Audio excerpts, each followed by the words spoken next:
CM Revanth Reddy ఫోటోకు advocates పాలాభిషేకం చేశారు. Telangana high court advocate JAC coordinator Venkatesh Indrapalli ఆధ్వర్యంలో బషీర్బాగ్ చౌరస్తాలో ఈ కార్యక్రమం జరిగింది. తెలంగాణ రాష్ట్రంలోని రైతులందరికీ రుణమాఫీ చేస్తుండడం పట్ల అడ్వకేట్ జేఏసీ హర్షం వ్యక్తం చేసింది. ఇది ప్రజల ప్రభుత్వం, రైతు ప్రభుత్వం అంటూ రేవంత్ రెడ్డిని జేజేలు కొడుతూ కొనియాడారు.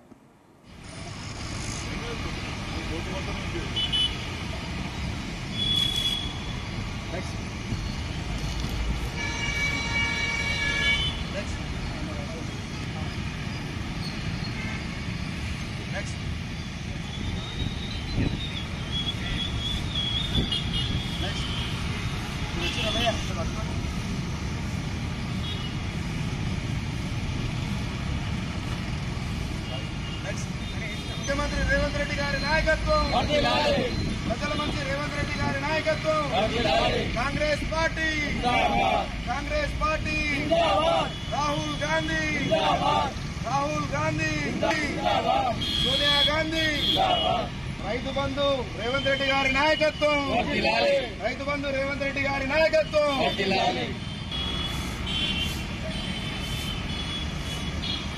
ఏదైతే మన తెలంగాణ రాష్ట్రంలో గౌరవ ముఖ్యమంత్రి వర్యులు కాంగ్రెస్ అభయస్థంలో భాగంగా రైతులకు రుణమాఫీ 2 లక్షలు చేస్తా అని చెప్పిండు.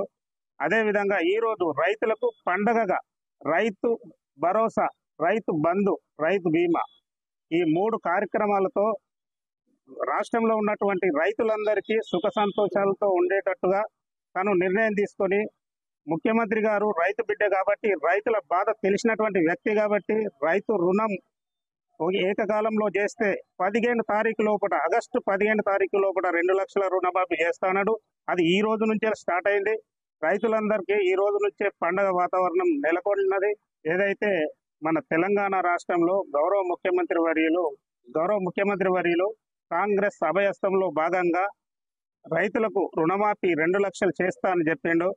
అదేవిధంగా ఈరోజు రైతులకు పండగగా రైతు భరోసా, రైతు బంధు, రైతు బీమా ఈ 3 కార్యక్రమాలతో రాష్ట్రంలో ఉన్నటువంటి రైతులందరికీ సుఖ సంతోషాలతో ఉండేటట్టుగా తను నిర్ణయం తీసుకొని, ముఖ్యమంత్రి గారు రైతు బిడ్డ కాబట్టి, రైతుల బాధ తెలిసినటువంటి వ్యక్తి కాబట్టి రైతు రుణం ఏకకాలంలో చేస్తే 15 తారీఖు లోపల, ఆగస్టు 15 తారీఖు లోపల 2 లక్షల రుణమాఫీ చేస్తాడు. అది ఈ రోజు నుంచే స్టార్ట్ అయింది. రైతులందరికీ ఈ రోజు నుంచే పండగ వాతావరణం నెలకొన్నది. ఏదైతే మన తెలంగాణ రాష్ట్రంలో గౌరవ ముఖ్యమంత్రి వర్యులు